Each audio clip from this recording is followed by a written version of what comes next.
Quem vai moderar esse painel é a Juliana Morrone, que é jornalista também, vai conduzir esse bate-papo. Então, relembro para aqueles que estão, por favor, aqueles que estão nos assistindo e aqui presentes, que vocês podem enviar as suas perguntas através do QR Code que está aqui na tela ou pelo chat do evento. Juliana, peço, por favor, que você se autodescreva assim que você tomar o seu posto. E, na sequência, convido os participantes também do painel para que façam o mesmo antes de responderem as perguntas. Obrigada. Obrigada, boa tarde. Meu nome é Juliana Morrone. Eu sou branca, tenho queixo quadrado, que herdei do meu pai napolitano, uso óculos, um cabelo bem volumoso, tenho 22 anos de jornalismo político, 5 anos como correspondente internacional. Talvez alguns de vocês já tenham me visto na telinha, porque tenho uma longa história como repórter de TV, mas foi exatamente como no período que eu fui correspondente internacional que eu me apaixonei por sustentabilidade empresarial. E é por isso que eu estou aqui, com muita honra e também com muita responsabilidade para falar desse tema que me é tão caro.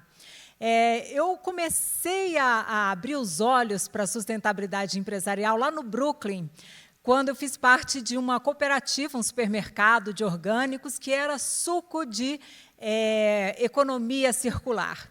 Não tinha funcionário, nós, os clientes, a gente se dividia nas tarefas, uma semana lavando banheiro, na outra caixa, enchendo os containers de grãos. A gente usava, já naquela época, eu estou falando de 18 anos atrás, a gente usava embalagens de jeito nenhum biodegradáveis, era tudo de reuso, potes de vidro, sacos de tecido. E aí, depois, eu fui morar em cima do Whole Foods, aquele supermercado de orgânicos, que ainda na década de 1990 trouxe esse conceito de capitalismo consciente com o John Mackey e o Raj Sisodia. E até que, um dia, Whole Foods virou Jeff Bezos, e começaram as minhas decepções, e isso tem sido assim ao longo dos meus estudos com sustentabilidade empresarial. Inclusive, eu estou redigindo um livro sobre o fato e o fake do ESG. Por exemplo, os avanços de Wall Street, que eu acompanhei para a adoção de métricas de sustentabilidade, e aí veio a guerra Rússia e Ucrânia, e, de repente, uma emissão de combustíveis fósseis, Larry Fink, o CEO da BlackRock, dizendo que não era mais polícia ambiental. Eu, que era apaixonada como uma adolescente pelas cartas da BlackRock, que falavam ali em sustentabilidade, em economia verde, na necessidade de redução de emissões, e, de repente, a gente vem acompanhando esses reveses.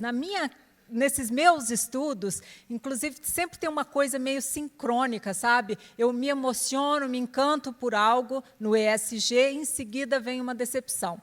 Então, na semana passada, eu estava conversando com a Ângela Donadio, que eu imagino que vocês conheçam, que é do Instituto Brasileiro de Governança Corporativa, e ela me leu uma frase que eu guardei aqui, e que é belíssima essa frase. Diz o seguinte: temos o direito de ser iguais quando a diferença nos inferioriza. Olha que frase forte. A gente que vai conversar aqui do social. Temos o direito de ser iguais quando a diferença nos inferioriza. Frase do jurista português Boaventura de Souza Santos. Terminou a nossa conversa, entrei no site de notícias e vi que Boaventura de Souza Santos está sendo acusado de assédio sexual, de importunação sexual das alunas dele do mestrado. Então, é assim, com essa provocação, que a gente vai começar o nosso bate-papo aqui. Ainda que não seja exatamente uma roda, teria que ser, mas para vocês nos verem a todos, então a gente fez esse semicírculo. A ideia aqui é da gente um interferir o outro, bater papo mesmo, para que todo mundo possa aproveitar. Estamos aqui com pessoas que têm um conteúdo incrível e vamos aprender muito aqui nessa tarde. E eu queria começar, já que eu tenho essa questão de o fato fake, da paixão e decepção, fazendo uma pergunta para a Clara Serva, que é a head da área de empresas e direitos humanos. A minha pergunta é a seguinte: a gente olha esses relatórios de sustentabilidade, a matriz de materialidade de grandes empresas. É lindo demais, gente, é tudo muito bonito.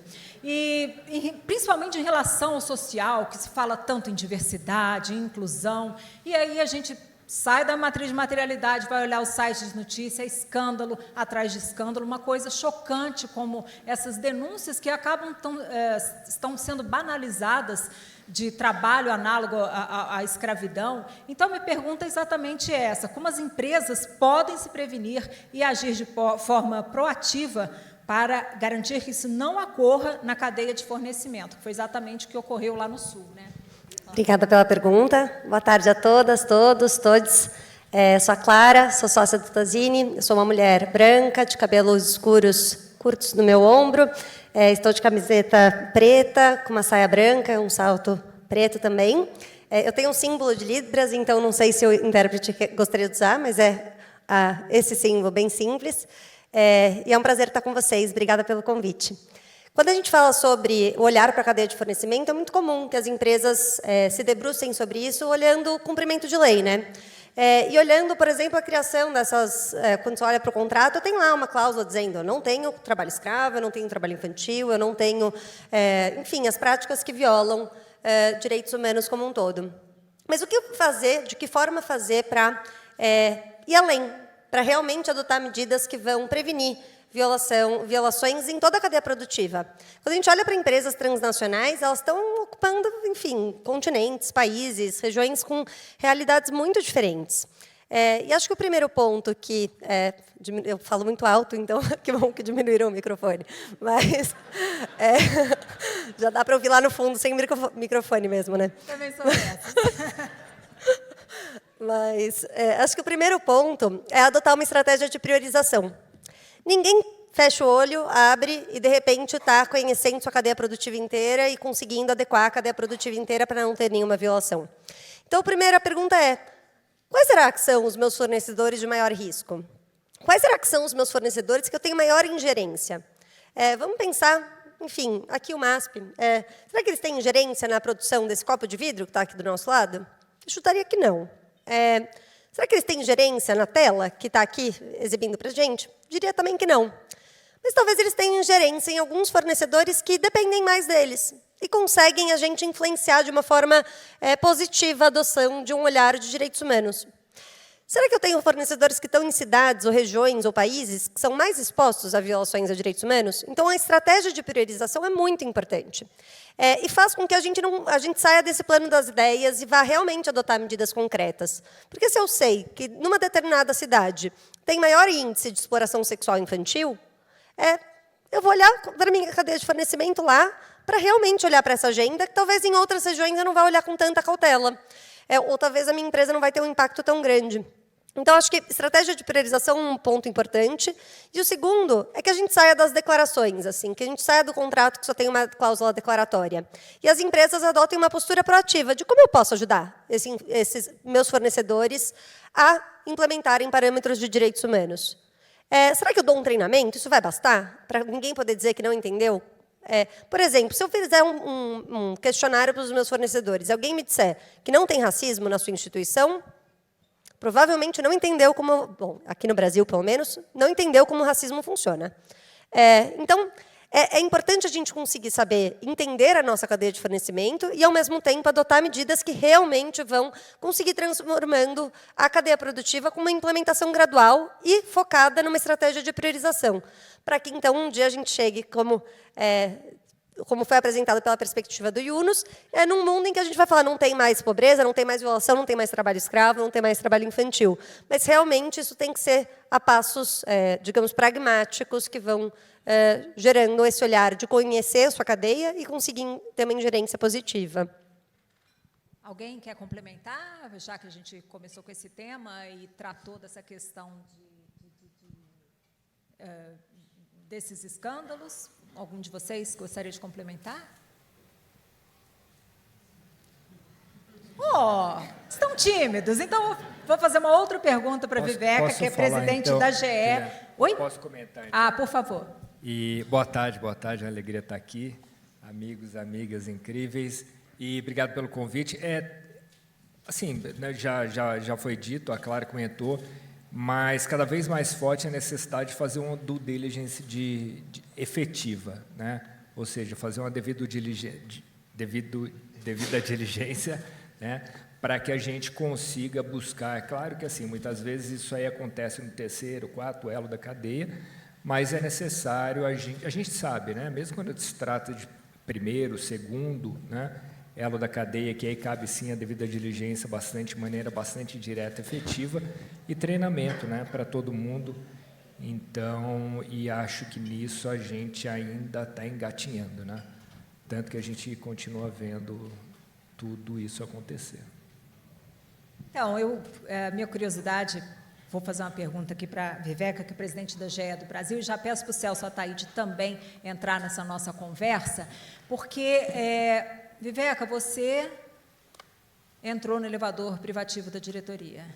Você é uma mulher que teve uma ascensão, né, que conseguiu alcançar a diversidade e inclusão.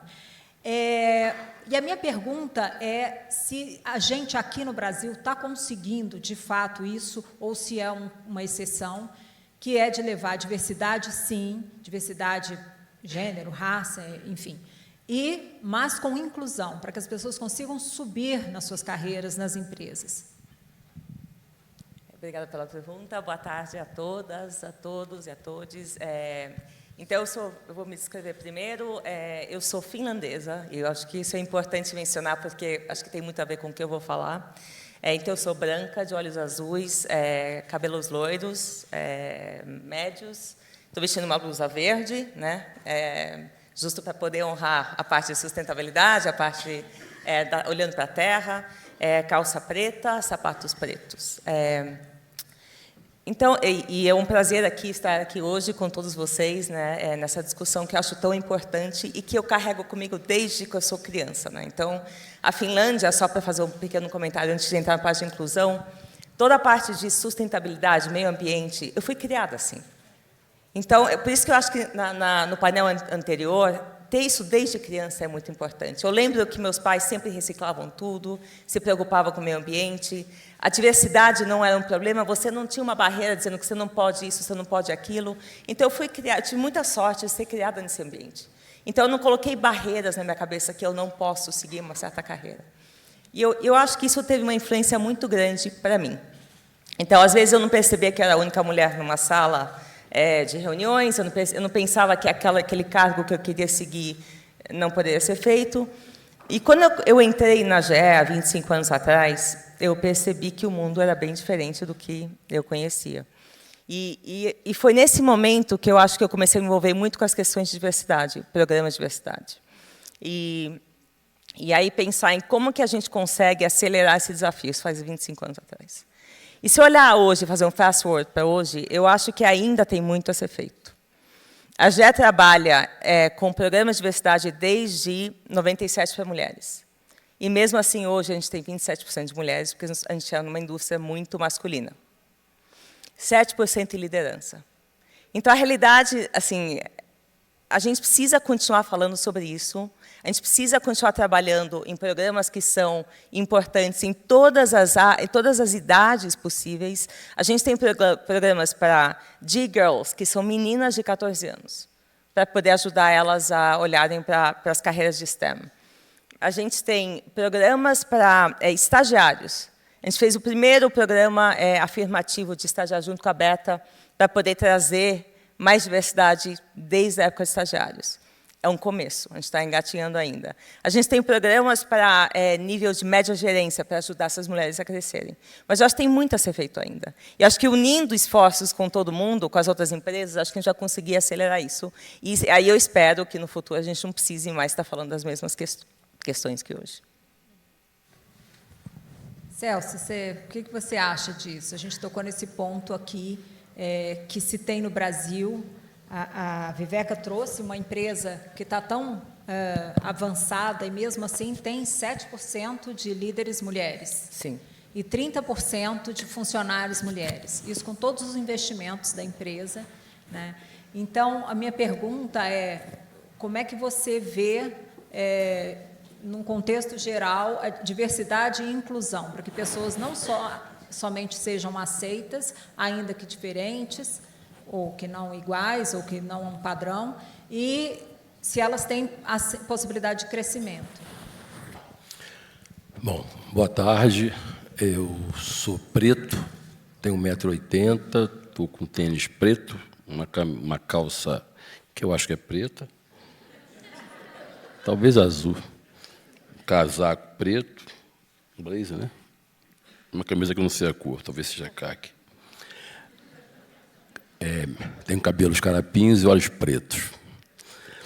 Bem, na verdade, quando eu vim para esse papo aqui, eu nem quis saber, o pessoal começou a me passar mais ou menos como é que ia ser a dinâmica, eu não quis muito saber como é que era a dinâmica, porque eu sabia que eu estava um pouco fora do tom, até porque as minhas experiências em relação a empresas nunca nem existiu, porque eu nunca trabalhei na minha vida, calma que eu nunca fui vagabundo também, mas eu não trabalhei em empresas convencionais, quer dizer, a minha vida, na verdade, eu sou do Rio de Janeiro, morei no Rio até na Baixada Fluminense, onde eu nasci. Meus pais, eles eram alcoólatras, brigavam todos os dias, literalmente tiro, porrada e bomba.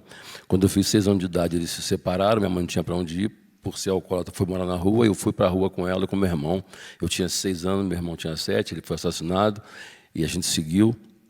E quando eu fiz 12 anos, eu fui morar num abrigo público chamado Pavilhão São Cristóvão, e depois é que fui ser feliz novamente, morar numa favela aos 14 anos de idade. Quando eu fiz 15 anos de idade, eu fui ser camelô em Madureira, embora na favela do Sapo, onde eu fui criado, eu também me virava ali empreendendo em coisas que eu não deveria empreender, inclusive. Vendendo coisas que eu não devia vender. O rapaz está rindo ali, mas acho que deve ser usuário, né? Mas, enfim, me desconcentrei aqui. Gente, o papo aqui é sério, né? E aí, eu saio, enfim, trabalhava ali na favela e tal, e aí eu fui ser camelô em Madureira e criei um polo lá, me articulei, passei a ter algumas barracas de camelô, e aí eu já estava com meus 15 anos, 16 anos, e aí eu virei sócio de 2 grandes multinacionais, naquela época já, a Adidas e a Nike. Eles nunca souberam disso, inclusive. Aliás, espero que não tenha ninguém da Nike nem da Adidas aqui, porque eu não quero pagar royalty retroativo. Ia ser mó BO, né? Se bem que eu acho que pelo tempo, estou com 60 anos, já caducou. Eu tinha 15. E, a partir dali, eu começo a fazer uns bares embaixo do viaduto, começo a empreender, e essa ideia de ESG, isso nem existia, na verdade, a gente só queria sobreviver. Depois eu começo a trabalhar com hip-hop, passo a lançar bandas de rap, lancei Racionais MCs, MV Bill, Mr. Catra, um monte de gente, e a vida foi seguindo, e eu começo a fazer um monte de coisas. Então, a minha perspectiva, o meu olhar é de um outro lugar. É de um lugar onde as pessoas nem discutem isso. As pessoas, quer dizer, eu acho que quer dizer, hoje, por exemplo, a gente se cruzou pela última vez, foi Nova York? Assim, nesse momento, eu defendo o título eu fui considerado no ano passado o empreendedor do ano de impacto e inovação no Fórum Econômico Mundial em Davos. E a palestra final foi minha em inglês. Você estava lá também? Pois é. Então, quando eu vejo... Mas, apesar de não ter nenhuma formação, quer dizer, minha formação é da rua, etc., mas eu acabei ganhando uma série de experiências. E hoje, quando a gente hoje a gente tem uma empresa, uma holding, que são mais de 20, são 27 empresas hoje, onde a gente distribui produtos da Amazon, Natura, por exemplo, sempre em favelas. Então, todos os negócios que a gente tem são sempre em favelas. Então, quando eu penso, na verdade, quando a gente fala de negócios sociais, eu sempre me pergunto, quer dizer, o que é negócios sociais para quem é do asfalto? O que é o ESG para quem é do asfalto? Então, às vezes, eu percebo, em muitas questões, algumas empresas que gastam mais recurso promovendo aquilo que não necessariamente fazem, mas para poder ser bem vista pela população e pela sociedade, do que efetivamente construindo relações. Então, eu acho que quando a gente está falando desses temas que são tão importantes, sempre foram tão importantes, mas hoje são muito mais percebidos, muito mais alavancados, são muito mais cobrados, na verdade. Hoje a sociedade cobra muito isso, mas ele ainda está restrito a alguns determinados pontos. Para os negros, você não vê isso de uma forma tão efetiva, embora você veja um certo esforço de algumas marcas, mas você não vê isso de maneira tão intensa como a gente queria ver. Então, acho que a forma de você combater, ou a forma de você entender um pouco mais, é você se debruçar não somente sobre esse sistema, mas sobre esses territórios. Quando a gente pergunta, por exemplo, das favelas, quer dizer, eu chamo de favela aquilo que o IBGE chama de aglomerado subnormal.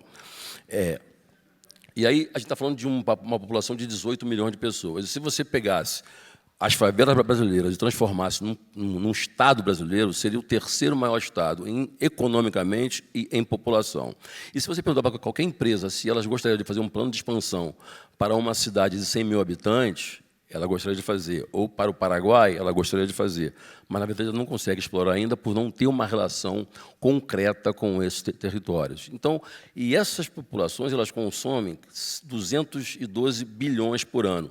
Então, se a gente não quer respeitar essas pessoas pelo valor que a gente acha que elas não têm, porque, eventualmente, quem fala, quem gostaria de falar, ou quem deveria ter a obrigação de falar para essas pessoas, ouve Chopin, Mozart, Pavarotti, etc., e está tudo bem, mas não ouve o tipo de música que aquelas pessoas gostam e, portanto, não tem, na verdade, nenhum tipo de relação e respeito com aquelas pessoas. Então, eu acho que entender aquelas pessoas é preciso disponibilizar mais tempo para isso, e entender aquelas pessoas é você fazer com que a gente possa equilibrar as nossas relações sociais efetivas e, obviamente, que o Brasil é que ganha com isso. E aí, por favor, Pedro.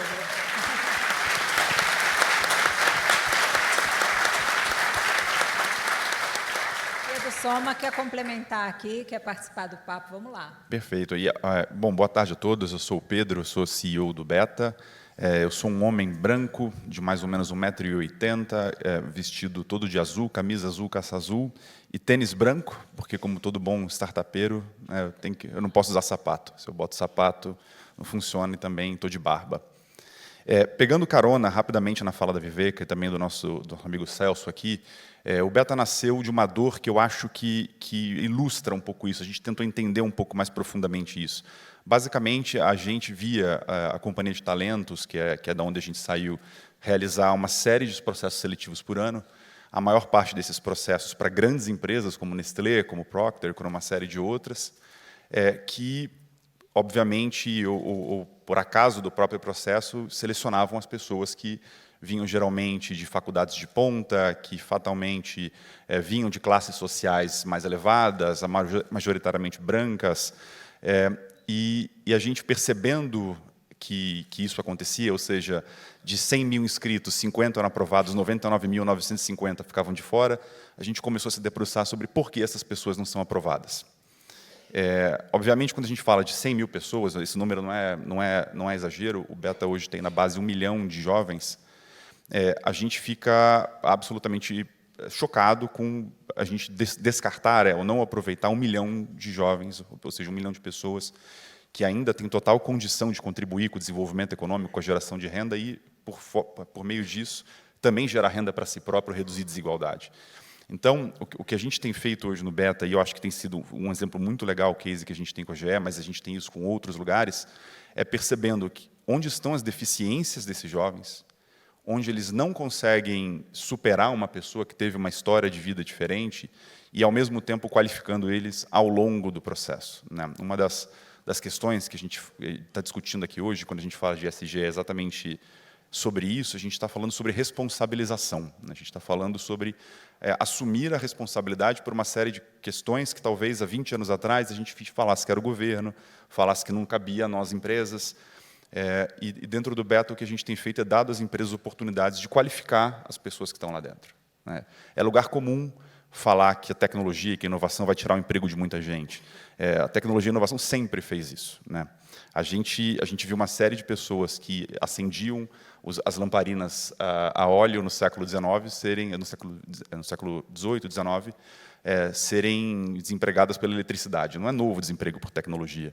O que é novo é a velocidade e, obviamente, a capacidade que a gente tem de ajudar as pessoas que estão se tornando atacadas ou que têm suas rendas atacadas por tecnologia, algo potencial e não temerário, né? Então, acho que uma provocação que eu queria começar trazendo, ouvindo a GE, ouvindo o Celso falar também do que é o ambiente das ruas, essas pessoas que estão lá, elas têm talentos, elas têm capacidades que não estão exploradas. E o que a gente tem tentado fazer é, de alguma maneira, potencializar isso. E, obviamente, a gente só consegue fazer isso porque as empresas se interessam a fazer isso. A gente costuma brincar que, no Beta, a gente inverte o processo seletivo. A A gente começa qualificando para depois contratar. A empresa se responsabiliza por qualificar e inserir uma pessoa.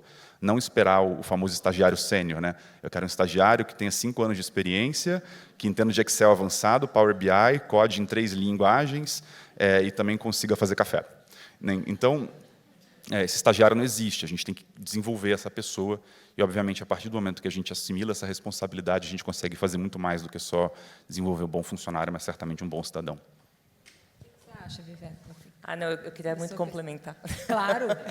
Não, eu concordo totalmente. Eu acho que se as empresas não tomarem para si a responsabilidade de capacitar pessoas, né, que a gente sabe que tem muitas pessoas talentosas, e é nossa responsabilidade para ajudar a capacitar. Então, junto com a Beta, a gente tentou trazer esses estagiários. A gente tem programas, por exemplo, com a Fundação IOSP, o Formare, onde a gente trabalha com as comunidades que estão em volta das fábricas para poder capacitar e depois poder contratar. Então, a gente tem tantos programas que eu acho que é nossa responsabilidade. Tem tantos talentos por aí, mas elas não tiveram a chance, né, de poder conseguir ter essa formação para poder depois trabalhar numa empresa. Então, a gente faz isso na escala que a gente consegue, e eu acho que se a gente unisse com várias outras empresas que fazem coisas similares, a gente ia conseguir ter um pool cada vez maior de talentos que depois você poderia contratar e incluir mais pessoas ainda. Então, eu acho que é algo que é nossa responsabilidade, a gente precisa fazer. A minha experiência, eu sou de Brasília, eu nasci e fui criada em Brasília, e faço um trabalho voluntário lá, em função de ter estudado na Universidade de Brasília. E Brasília, a UNB foi a primeira a ter cotas, né, para estudantes, e foi um projeto embrionário, que foi alvo de muita crítica, de um olhar muito agressivo, e faz parte do meu trabalho de devolver um pouco do que eu recebi ali da UNB. Secretamente, eu participo de um projeto de mentoria exatamente para pessoas que saíram de lá e que entraram pelo sistema de cotas. E uma coisa que a gente já observou, inclusive com pesquisa, é que esses estudantes de cotas, eles entram, mas eles sofrem um isolamento social, e quando chega a hora, eles recebem a mesma formação ali na UNB, e quando eles vão entrar no mercado de trabalho, eles encontram uma muralha, eles não conseguem entrar. Então, às vezes, é sorteado lá, cai para mim, da minha área aí de comunicação e tal, e chega aquela estudante recém-formada, negra, pobre, talentosíssima, e para mim é uma violência muito grande, porque eu percebo a minha dificuldade de tentar ajudá-la para inseri-la no mercado de trabalho. Eu vejo isso concretamente, né? Então, assim, o Celso falando que só quem está lá dentro, que conhece com o olhar, né? Essa é uma barreira ainda muito grande. E aí a minha pergunta que eu faço para o Carlos, e espero que, claro que ele será super sincero, porque nós estamos aqui entre amigos, como é que o Brasil está em termos de ODS, Carlos? Como é que a gente está aí ainda engatinhando? O que você acha? Obrigado. E, bom, já cumprimentei, mas de maneira mal educada, não fiz aqui a minha autodescrição, né? Eu sou homem branco, 1,80 m, barba por fazer, cabelo por cortar, barriga por perder e olheira de quem tem uma filha de 1 ano e meio, né, Luciano? E esse sou eu. Ultimamente vai ficar assim um bom tempo. Com relação aos ODS, né? E eu vou falar em aspectos em gerais, né? Sem a gente considerar acrônimos, termos e conceitos, etc, etc. A gente não está bem, né, gente? Nem aqui, nem em qualquer lugar do mundo. E aí, sem dúvida nenhuma, os últimos cavaleiros do Apocalipse que se procriaram aí, eles estão deixando um rastro bastante ruim, né?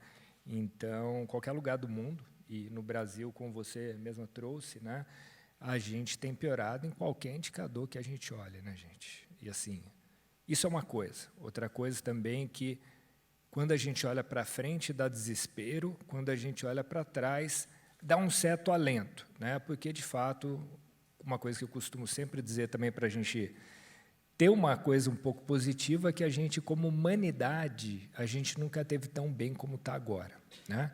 E quando eu falo como está agora, quando a gente compara a 30 anos, a 50 anos, a 100 anos e assim por diante, né? Mortalidade infantil no Brasil era por volta de 90, na década de 1990, hoje a gente está falando em 15, já foi 12, né? Então, um dado só para a gente entender que tem algumas coisas que a gente está, claro, ao longo do tempo melhorando, mas nesses últimos anos a gente vem piorando em tudo, né? E, enfim, acho que a pergunta era um pouco nesse sentido, como é que está, né? Não está bom, né? Essa é a resposta mais direta. E, enfim, mas, de novo, acho que eu queria trazer mais depois a gente vai falar mais do que só o problema, falar como a gente pode ajudar a sociedade também a resolver, né? Mas, sem dúvida nenhuma, empresas têm um papel muito relevante, se me permite já entrar nisso, e que eu acho que são várias camadas quando a gente está falando do social da empresa, né? Eu acho que muitas vezes a gente mistura tudo, né? O que às vezes eu acho que atrapalha, né? Atrapalha no sentido de que são várias camadas de como é que a empresa pode atuar no social, né? Primeiro que é na responsabilidade social, como a gente bem comentou aqui. Segundo no público interno, né? Então, que isso no Brasil, comparativamente, e acho que essa uma resposta para a tua pergunta mais direta também, comparativamente, principalmente quando a gente olha países em desenvolvimento, o Brasil em questões trabalhistas, bastante adiantado, apesar dessa quantidade de problemas que a gente ainda presencia, né? Testemunha. E o outro ponto, sem dúvida, é até o que as empresas podem fazer para a sociedade, mas para além de uma questão de responsabilidade social, que é uma coisa que vem aparecendo bastante agora, que é a questão do ativismo de marca, né? Então, aí seria uma marca atuando numa causa específica e ajudando aquela causa a avançar, né? A gente tem alguns ícones disso, né? Só para a gente lembrar sempre. Então, por exemplo, Patagônia, Ben & Jerry's e várias outras empresas, aqui no Brasil, várias empresas que pegam alguma causa para atuar, né? Então, acho que a gente sempre tem que dividir, porque muitas vezes eu escuto o pessoal falar, Juliana, assim, do ESG, o E a gente está bem, o S a gente está super mal e o G a gente trata faz um tempo. Eu discordo assim, muito fortemente, né? Eu acho que falar que o E, comparando com o S, está resolvido, eu acho que não está, né? Tem várias questões, a gente podia pegar a questão de mudança do clima ou pegar a questão de economia circular, que daí a gente vê o quanto a gente não está ainda pronto no E. E no S, de novo, né? A gente tem que ver todas essas camadas, porque quando a gente pega algumas questões como trabalhista, né, como público interno, muitas vezes, claro, que na questão de diversidade a gente está lá embaixo, né? Ainda, a gente vê os números aí, 85%, 90% ainda de conselhos, diretoria executiva formados por homens brancos. No entanto, outras questões trabalhistas, saúde e segurança, que é um problema em vários lugares, vários países, principalmente os em desenvolvimento, a gente vai relativamente bem, né? Então, só para dizer que... E a percepção que eu tenho as pessoas têm uma ansiedade de ter o ESG como uma verdade absoluta e uma dificuldade, talvez, de entender que é um processo. E como todo processo é isso, vai ter avanços e recuos, paixões e decepções, é uma caminhada, né? E buscando algum alento, eu gostaria de ouvir a Alcione para ela contar a experiência, ela que é fundadora da Amigos do Bem, se pudesse descrever. Oi, obrigada, Gilene. Primeiro, quero fazer minha descrição. Bem, eu sou alta, né? Sou morena, 1,75 m, cabelos cacheados, que dão tanto trabalho. E estou de roupa azul marinho, bege. Bem, são grandes os desafios, né? Quando a gente fala de você romper um ciclo de miséria secular, principalmente onde a gente atua. Nós atuamos no sertão nordestino, onde sofre uma miséria secular, é o norte-nordeste, onde está o maior foco de miséria do nosso país. É uma miséria invisível, é uma situação em que eles buscam a água. Então, se você pergunta para eles o que você pede para Deus, eles pedem água. Você não tem currículo para enviar, você não tem empresas que você possa enviar um currículo. Então, a diferença não é a diferença da pobreza, porque quando você chega nas favelas, não tem como não querer salvá-los desta situação que inaceitável, né? Mas quando você chega no sertão, você quer viabilizar uma transformação. E a transformação tem que ser através, primeiro, a base é a educação. Hoje nós temos 10 mil crianças e jovens nas escolas que nós vamos buscar todos os dias, até 30 quilômetros de distância, porque sabemos que o analfabetismo é muito grande e a gente sabe que a nossa base é a educação. Temos um dos melhores do IDEB, notas do IDEB no meio do nada, a gente tem 8 de IDEB, o que é realmente... As pessoas olham e nem acreditam como a gente consegue, para quem não tem internet, conectividade. A gente é de casa em casa, é um trabalho muito difícil, a gente atua na ponta, com mais de 300 povoados. Eu passo de 10 a 14 dias, todos os meses, no sertão. O pessoal me pergunta, onde você vai no feriado? Eu falo, vocês ainda têm coragem de me perguntar isso, né? Sempre eu encontro uns indo para Nova York, Paris, eu estou sempre indo para o sertão. Mas sou feliz. Muito feliz, porque a gente faz o que acredita. Então, não pode desperdiçar água. Então, os desafios são muito grandes, nós estamos gerando trabalho. Hoje, temos 15 unidades produtivas. Temos as castanhas, as melhores castanhas do Brasil. As mais vendidas, inclusive, são dos Amigos do Bem. Nós sabemos que a base é a educação e o segundo passo é a geração de trabalho. Então, se nós não levarmos oportunidade, nós não quebramos este ciclo de pobreza. Nós temos hoje 6 oficinas de costura, mais de 300 costureiras que só conheciam a roça, só conheciam a enxada, e hoje elas têm uma profissão. É capacitação em cima de capacitação. A dificuldade também dos povoados que nós atuamos é que a gente não tem nem os profissionais. Nós temos que levar de São Paulo, porque um profissional de Recife, de Maceió, eles não querem ficar, eles querem evoluir, eles já pensam em vir para São Paulo, e a gente quer que eles voltem para o sertão, para poder ajudar na profissionalização. Então, os nossos desafios são muitos, mas a gente vai vendo, a gente vai se estimulando cada vez mais a fazer o bem, de ver os resultados, né? O Carlos esteve lá, e ele viu que é impressionante, hoje você vê os jovens, temos mais de 500 jovens formados, que é a primeira geração que trabalha, os pais são analfabetos, tataravós, bisavós, nunca ninguém soube ler e escrever, e hoje eles são formados. Então, quando a gente vai olhando aqueles olhinhos das crianças, dos jovens, e sabemos o que nós estamos transformando, e eles são os nossos multiplicadores, a gente acredita muito nisso. Hoje atendemos 12 dos 17 objetivos da ONU, né? Então, é realmente uma... A gente olha 360 graus a vida das pessoas, e temos aí feito um trabalho com muitos amigos. Obrigada. Gente, a plateia está mandando um monte de pergunta aqui para mim, e o tempo é curto, mas então eu vou tentar fazer perguntas aqui. Não estou fazendo nenhuma seleção, tá? Está aleatório aqui. Passei aqui, caiu Clara Serva, sorteio. Como os escritórios de advocacia têm assessorado empresas na frente à ESG? Já existem demandas de auditoria legal? É uma pergunta da Camila Mortella. Acho que essa é uma ótima pergunta, porque com frequência as pessoas têm a visão de que esse é um tema de departamento de sustentabilidade, não conectam isso com o olhar jurídico, mas a gente tem visto muitas mudanças, né, nas legislações. Lei trabalhista a gente tem bastante, lei ambiental a gente tem bastante, mas como a gente integra o olhar dessas 3 letras, né? Essa governança em torno da agenda socioambiental, esse dever de devida diligência que o Carlos mencionou, como a gente realmente olha para tudo isso?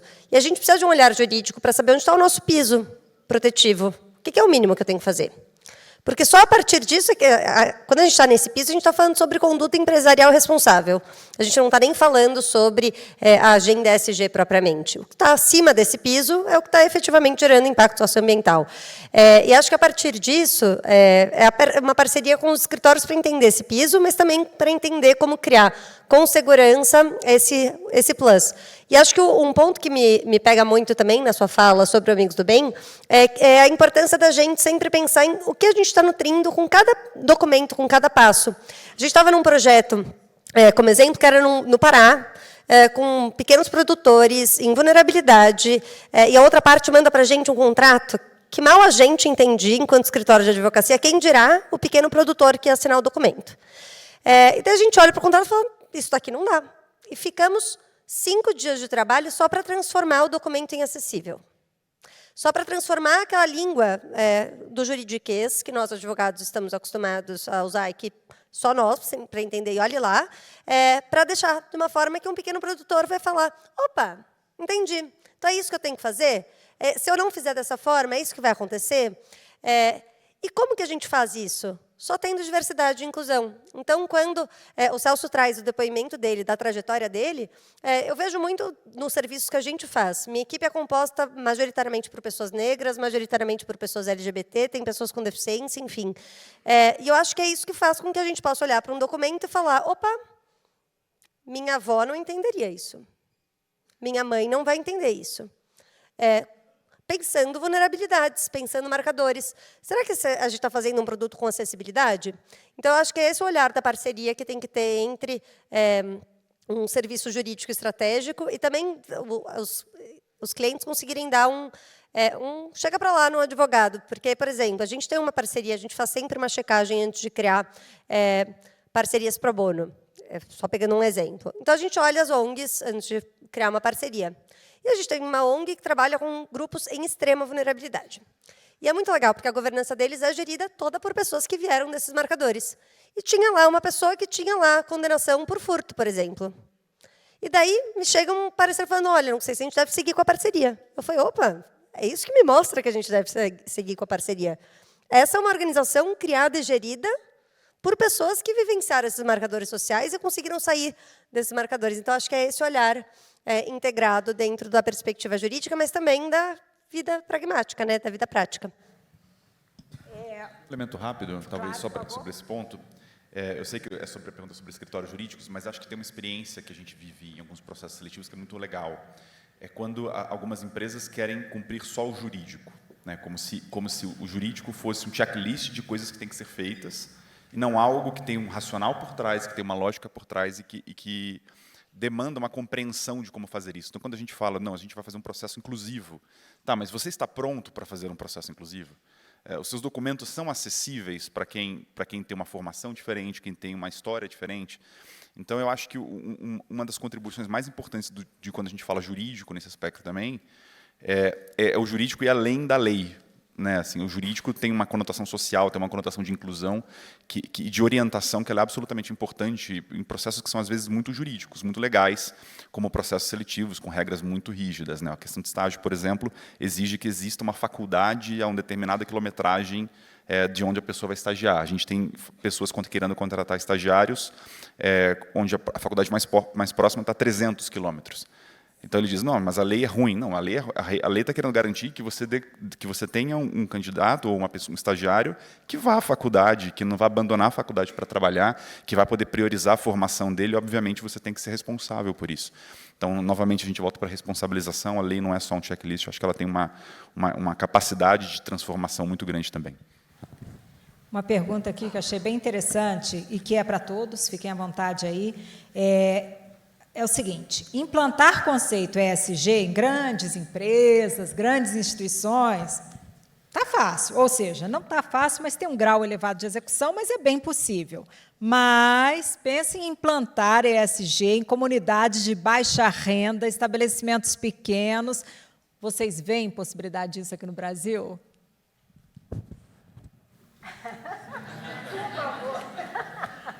Na verdade, esse é um grande desafio, né? Assim, quando a gente fala, por exemplo, eu acabei de fundar agora, com a Fundação Dom Cabral, uma escola de negócio de favela. E por que eu montei essa escola de negócio com a Dom Cabral? Exatamente porque eu ia para Harvard, MIT, London School Economics, para poder falar de negócios sociais. E aí era sempre uma plateia de pessoas asfaltistas, brancos, nada contra. Nada contra. Só tinha brancos, pessoas ricas, e às vezes tinha uma mesinha no canto onde eles levavam uma Kombi, levava ali uns favelados ali e tal. Quer dizer, era uma forma deles dormirem mais felizes e acordarem menos culpados. nem sei se eles acreditavam que aquilo fosse mudar a realidade do todo. Quando a gente fala de ESG, por exemplo, a gente não fala de território, a gente fala de alguns pontos, mas quando a gente pensar em território, eu estou falando de favela, 18 milhões, não estou nem falando de periferia e nem o extremo das periferias, estou falando das favelas das periferias ou das favelas das áreas nobres. Quando a gente fala de periferia, aí o número é muito maior, obviamente. E eu também comecei a fazer agora no WTC um evento chamado Expo Favela, que virou, no primeiro ano foi no ano passado, e esse ano está acontecendo já em 21 estados, com uma grande final na Expo Center Norte para 100 mil pessoas. Quer dizer, a quantidade de empreendedores que tem nas favelas, as pessoas nem imaginavam o quanto. E, às vezes, eu chegava para algum fundo de investimento e dizia, mas, pessoal, eles falam igual a gente, como é que é? Eu tenho um pouco de receio de ir lá.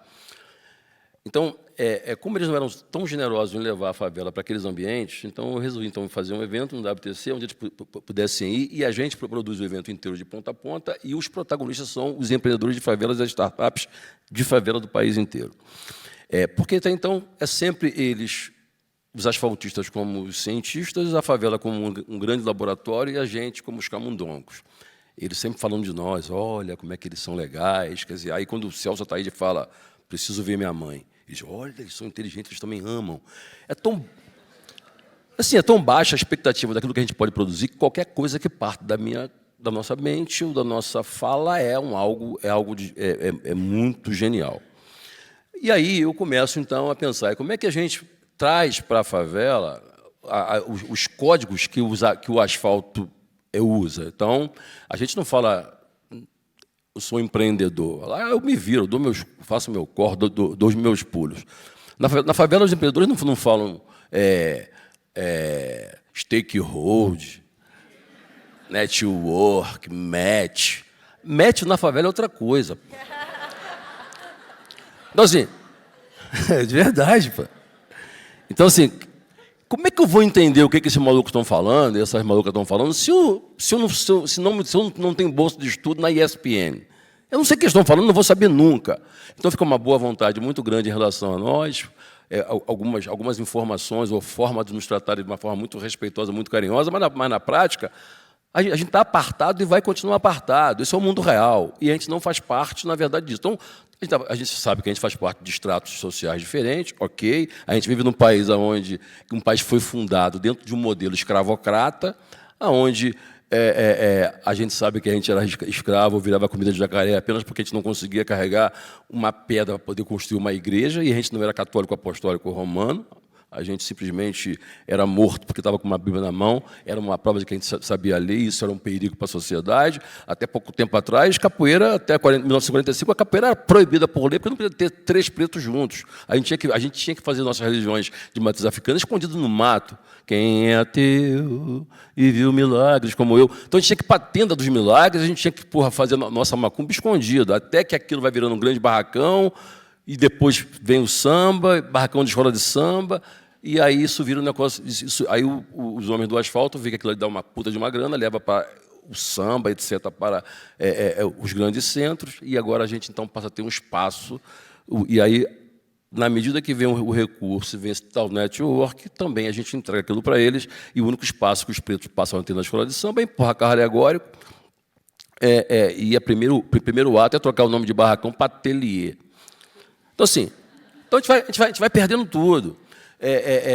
Então, na verdade, como é que a gente consegue fazer com que esse letramento não fique apenas na base da pirâmide das empresas, mas como é que esse letramento ele passa a estar também naqueles que ouvem Vivaldi e Pavarotti?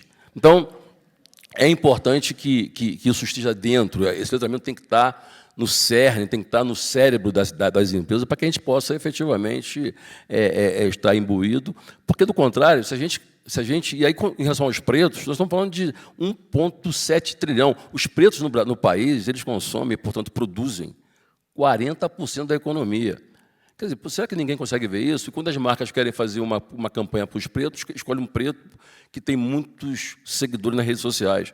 Como se os pretos fossem todos iguais. Gente, tem preto que é bolsonarista, tem preto que é petista, tem preto que é macumbeiro, tem preto que é evangélico, tem preto que é 7-1, tem preto que é muito sério. Os pretos não são iguais. Então, a gente precisa, na verdade, entender que essas diferenças, na verdade, são gigantes, são absurdas. A gente fez na pandemia agora um projeto com a Meta, ganhamos até um prêmio não sei nem se eu posso falar isso, presidente. Quando a CUFA começou a fazer as ações na pandemia, a gente conseguiu quase 1 bi em 5 mil favelas, mobilizando recursos, cesta básica, campanha com a Petrobras de mais de 200 mil pessoas com botijão de gás, enfim, várias empresas. A gente também tinha transferência de renda e tudo mais. A gente começou a pensar na retomada econômica na base da pirâmide e eu montei uma empresa que chama-se Favela Digital, Digital Favela, que era uma pai de maloqueiro da favela que não estava mais estudando, umas meninas da favela que tinham 5 mil, 3 mil seguidores. A gente junta todo mundo numa única plataforma e todo mundo passa a ganhar dinheiro e a gente hoje tem a conta de todas as empresas de telefonia, todos os bancos, porque todo mundo quer falar, todo mundo diz que a favela é carente, morador de comunidade carente, mas na prática todo mundo quer o dinheiro desses carentes. Então, se eles são carentes, então tem que dar uma carteirinha para o favelado e dizer, você é carente, você não precisa mais pagar ônibus, trem, metrô, barca. Se você vai num shopping center de Mercedes conversível e vai um favelado com uma motozinha caidinha, ele paga igual a todo mundo. Ele não tem uma taxa menor, um tributo menor, porque ele tem uma carteirinha de favelado. Ele paga exatamente igual a todo mundo. Então, a gente é potente. As favelas precisam, na verdade, se reconhecer como pessoas potentes. Ter baixa renda não significa ser carente. O que a gente precisa pensar é que, obviamente, que uma sociedade ela não vai ser igual. Todo mundo vai ser igual. Vai ter sempre o dono do prédio e vai ter sempre o porteiro desse prédio. Eles não vão fazer parte do mesmo grupo social. Mas eu acho que uma sociedade justa é aquela que o dono do prédio e o filho do dono do prédio, o filho do porteiro, na medida em que os dois possam sonhar com essa tal sonhada mobilidade social, a gente começa a caminhar para uma nova relação ética entre todos nós.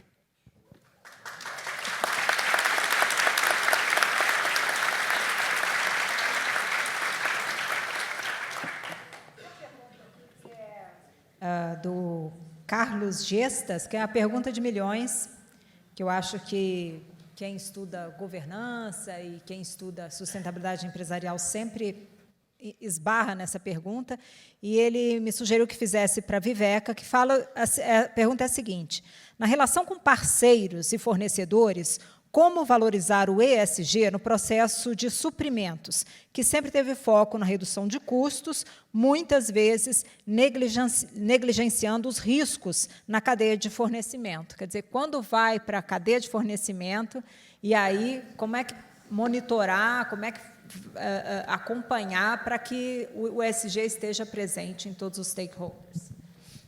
Eu acho que essa pergunta foi mais ou menos feita também, acho que no painel anterior, né? Então, eu acho que vocês têm que sempre conhecer quem são teus fornecedores, né? Quem é a tua cadeia, né? Porque quando você tem eu vou falar em inglês, eu não quero ficar falando inglês, mas você tem aquele termo que é know your customer, conheça seu fornecedor, né? Que todas as empresas grandes tenham. Então, você tem que conhecer o que eles estão fazendo em relação ao E, né, em relação a como é que eles estão afetando o meio ambiente, e isso é algo que a gente está cada vez mais seguindo, isso nossa cadeia como um todo. O que eles estão fazendo em relação ao S, né, e ajudar a desenvolver ou dar consciência de por que é importante você ter essa inclusão.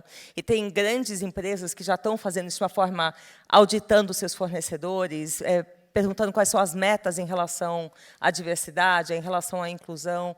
E em relação à governança, isso é algo que, para a gente, assim, é inegociável também. Então, isso é algo que a gente sempre... assim, a gente tem canais, né, que você pode reportar qualquer coisa que não seja de acordo com a governança. Então, assim, é um processo longo, não tem como você conhecer o subfornecedor, você tem que cada vez ter processos rígidos, né, para poder entender como é que é essa cadeia como um todo. A gente trabalha também com fornecedores globais, então você tem os mesmos processos globais.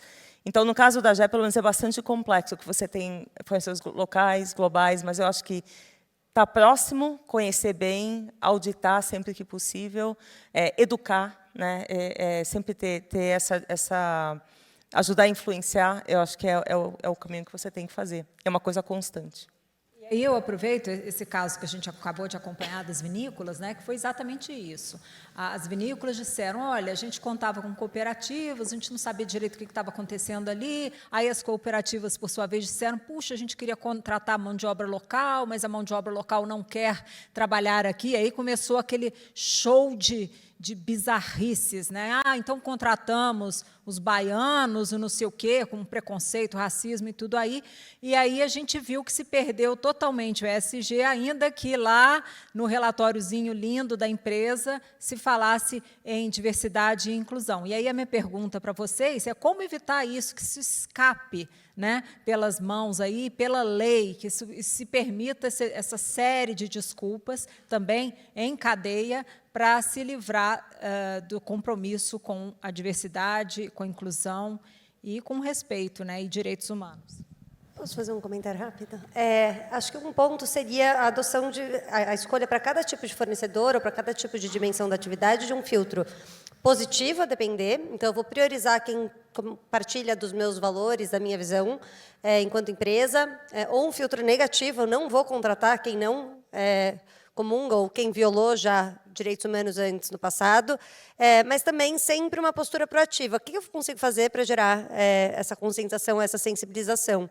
E acho que entra numa outra parte que é importante, que são 4 as dimensões quando a gente vai falar sobre impactos em geral.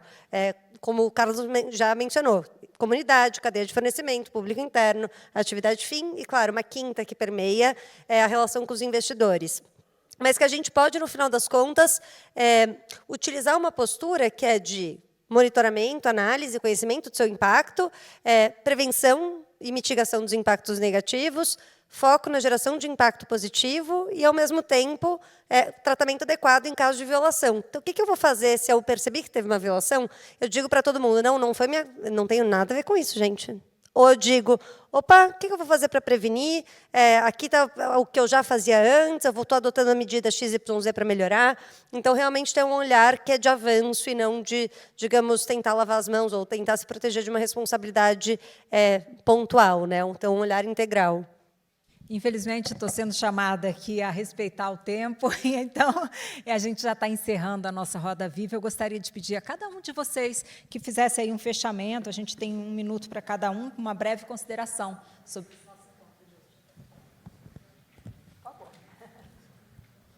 Eu acho uma coisa importante é desenvolver o voluntariado dentro das empresas. Não apenas tomar decisões de ESG, mas fazer com que toda a empresa caminhe junto e se desenvolva com este olhar humano de uma transformação social. E é aquilo que eu falei do nosso lema. Eu acredito muito no bem, nós somos os maiores beneficiados quando fazemos o bem. E o bem é nosso... a força, ele se multiplica dentro de nós, a vontade de fazermos cada vez mais, e todos nós temos um potencial enorme de bondade dentro do nosso coração, que esse potencial de bondade se espalhe e possa trazer um benefício muito grande, principalmente para o nosso Brasil, que precisa da nossa colaboração. Falou aqui na sequência. Bom, acho que o que eu traria, né, é essa relação da empresa com a sociedade, né, que é disso que a gente está falando, né, a gente chama ESG, sustentabilidade, seja o que for, mas a gente está falando dessa relação empresa e sociedade, incluindo, inclusive, aí, natureza, capital natural, como a gente queira chamar, e isso que eu costumo dizer para a liderança é indelegável, né? Então, a alta liderança tem que estar diretamente envolvida. E porque assim a gente fala muito de processos e índices e indicadores e não sei o que e tal, mas assim, né, gente, no limite, o limite, é difícil a gente implementar, né? Sei disso, né, já tive nesse lugar. Mas o que a gente tem que fazer e onde a gente tem que chegar, todo mundo sabe, né? Então, por isso que é o que... Antes eu não pensava tão assim, mas hoje eu vejo que assim, tem que ter a liderança junto, e a liderança tem que estar. Não é a expectativa, né, do Carlos, da ONU, seja lá de quem for, é a expectativa do mundo inteiro, da sociedade inteira, né? Todo mundo quer ver a liderança falando sobre isso e agindo com relação a todos os temas. Bom, então, basicamente, eu quero só agradecer a oportunidade de bater esse papo com vocês todos e ratificar que eu acredito que a gente não pode se dirigir às pessoas das favelas como pessoas carentes, porque quando você faz isso, você está marcando uma linha entre aquelas pessoas incapazes, aquelas pessoas que não são capazes, em relação às pessoas que são capazes. Então, eu fui carente quando eu morei no abrigo público, mas eu deixei de ser carente quando eu vendia picolé na praia. Eu era uma pessoa normal, eu era uma pessoa que tinha baixa renda. E o seu porteiro, o seu motorista, ele não é carente apenas porque ele dirige o seu carro. O seu marinheiro, ele não é carente apenas porque ele dirige a sua lancha. São pessoas potentes. O que nós precisamos em relação às empresas, a esses territórios, é continuar potencializando essas pessoas.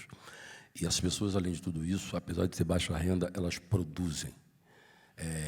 Se na pandemia essas pessoas tivessem parado nos seus postos de gasolina, a gente não conseguiria abastecer nossos caminhões para poder abastecer os nossos supermercados. Essas pessoas não estariam na base dos hospitais, porque a gente fala dos médicos, mas a gente esquece de falar que a base dos hospitais, 47% são pessoas da base da pirâmide que trabalham lá, atendendo e fazendo esses serviços.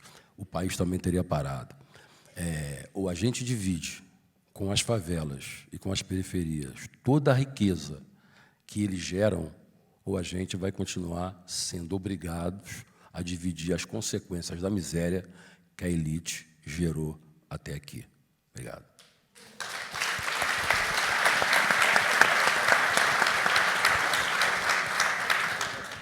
Muito injusto ter meu minuto depois do Celso, né? Assim, mas, acho que do meu lado eu deixaria 3 sugestões, 3 convites para vocês. O primeiro é que tem uma máxima, né, quando a gente fala sobre empresas, diversidade, direitos humanos, que é diversidade é você chamar para festa, inclusão é você chamar para dançar. Mas é mais do que isso, é você aceitar que cada um dança de um jeito e você não tentar moldar as pessoas que compõem a sua festa para dançarem todo mundo da mesma forma. Então, deixar essa reflexão para vocês sobre como a gente está praticando diversidade dentro dos nossos ambientes. O segundo ponto, acho que é o convite para o teste do pescoço, que muitos de vocês já devem ter ouvido, mas façam sempre. Olhem para o lado e vejam quem está com vocês. Seja no restaurante, seja na empresa, seja na festa de aniversário de vocês, enfim. Vejam quem está com vocês, quantas pessoas negras, quantas pessoas trans, quantas pessoas com deficiência, e comecem a se habituar para a gente dar luz e colocar, visualizar coisas que a sociedade colocou para a gente não visualizar. E o terceiro é um convite para a gente começar hoje. Então, não esperem estar no mundo ideal. Por exemplo, para contratar pessoas trans, não esperem ter um banheiro que seja gênero neutro e que, enfim, já tenha 1000 políticos. Comecem hoje. Façam hoje o que for possível, deem um passo, porque, no fim, o ótimo vai ser inimigo do bom quando a gente está falando de direitos humanos e impacto social. Mas, se a gente não começar hoje, enfim, não tem avanço na nossa sociedade também. Obrigada.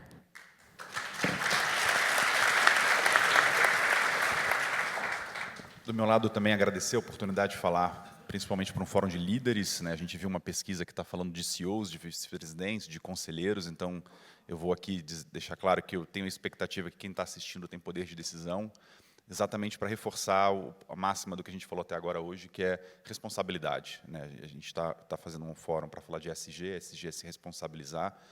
Do lado do Beta, a gente está absolutamente convencido de que qualificação, que a gente ajudar as pessoas não só a terem um emprego, mas principalmente se desenvolver e alavancar a carreira delas como uma maneira delas desenvolverem autonomia, independência e tudo isso por meio de renda é absolutamente fundamental. Então, responsabilidade e foco nas pessoas, principalmente na renda delas.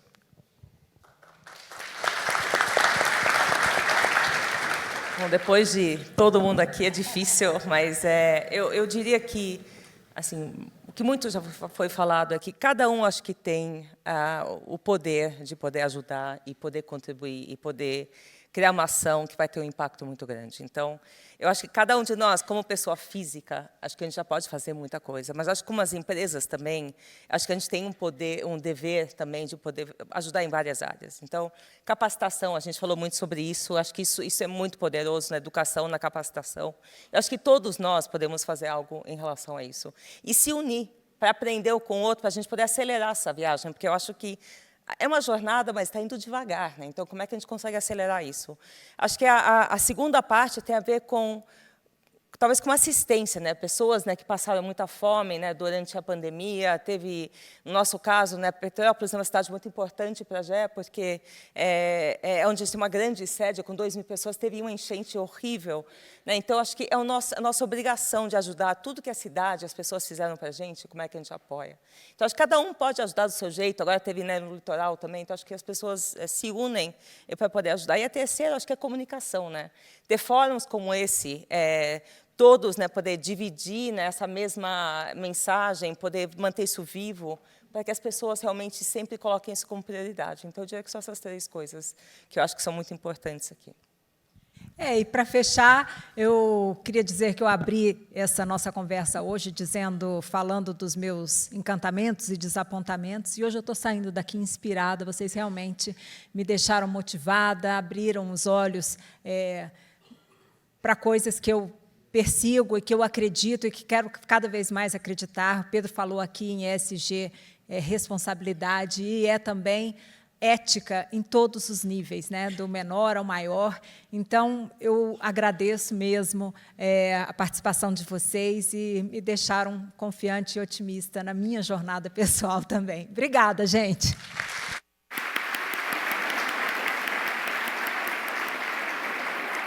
Obrigada, Juliana, Alcione, Pedro, Carlo, Viveca, Celso e Clara. Foi um prazer ter estado com vocês aqui.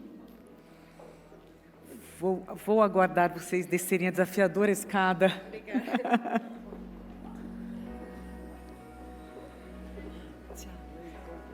Tchau, Alcione. Tchau, Carlo. Até mais. Bom, então, antes da nossa pausa, enquanto... Ops, eu vou sair aqui também? Então, antes da nossa pausa, enquanto eles estão aqui na foto... Estou tentando não aparecer na foto, vocês estão percebendo? Não? Bom, obrigada mais uma vez. Bom, então, retomando, antes da nossa pausa, eu gostaria de apresentar a vocês a revista ESG Trends, que é uma iniciativa da Amcham e da Trashin, que chega em sua 4ª edição, que é um verdadeiro guia ESG para as empresas. Aqui eu tenho uma versão impressa, e ela está disponível para quem está aqui presencialmente no nosso lounge, saindo aqui à direita, logo do lado do coffee. Então, é uma iniciativa que a gente fez com a Trashin. A Trashin é vencedora do nosso Amcham Arena. É uma empresa com quem a gente já tem bastante relacionamento. Então, eu incentivo vocês a pegarem o exemplar de vocês impresso, e para quem está remoto, está aqui o QR Code. Por favor, faça o download. Tá? Bem, então, nós vamos sair para o nosso break de 20 minutinhos, tá bom? Porque a gente está um pouquinho atrasado no nosso cronograma. Então, até a volta.